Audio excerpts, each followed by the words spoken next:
And from the many places I have visited during my life where there has been conflict and suffering, from Northern Ireland to Rwanda, this book is a response to this question. It is also an answer to the unspoken question that lies behind: how do we forgive?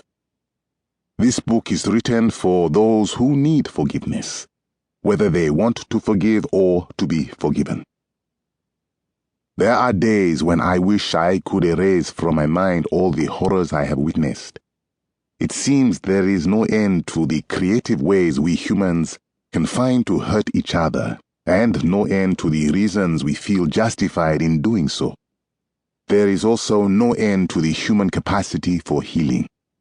In each of us, there is an innate ability to create joy out of suffering, to find hope in the most hopeless of situations, and to heal any relationship in need of healing. I would like to share with you two simple truths. There is nothing that cannot be forgiven, and there is no one undeserving of forgiveness. When you can see and understand that we are all bound to one another, whether by birth, by circumstance, or simply by our shared humanity, then you will know this to be true. I have often said that in South Africa, there would have been no future without forgiveness. Our rage and our quest for revenge would have been our destruction. This is as true for us individually as it is for us globally. There have been times when each and every one of us has needed to forgive. There have also been times when each and every one of us has needed to be forgiven. And there will be many times again. In our own ways, we are all broken. Out of that brokenness, we hurt others. Forgiveness is the journey we take toward healing the broken parts. It is how we become whole again.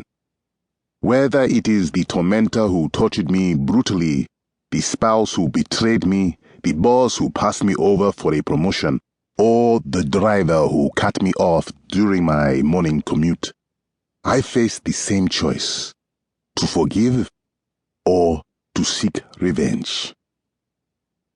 We face this choice of whether or not to forgive as individuals, as families, as communities, and as a deeply connected world. The quality of human life on our planet is nothing more than the sum total of our daily interactions with one another. Each time we help, and each time we harm, we have a dramatic impact on our world. Because we are human, some of our interactions will go wrong, and then we will hurt or be hurt, or both. It is the nature of being human, and it is unavoidable. Forgiveness is the way we set those interactions right. It is the way we mend tears in the social fabric.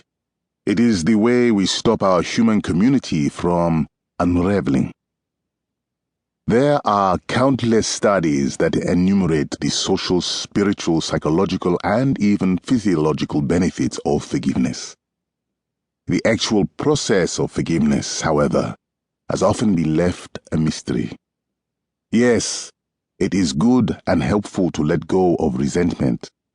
But how do we let go of resentment when we have been harmed?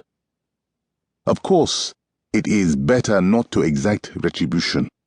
But how can we forgo retribution when what has been taken from us cannot be restored?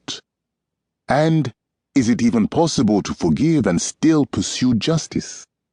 What steps must we follow to achieve forgiveness?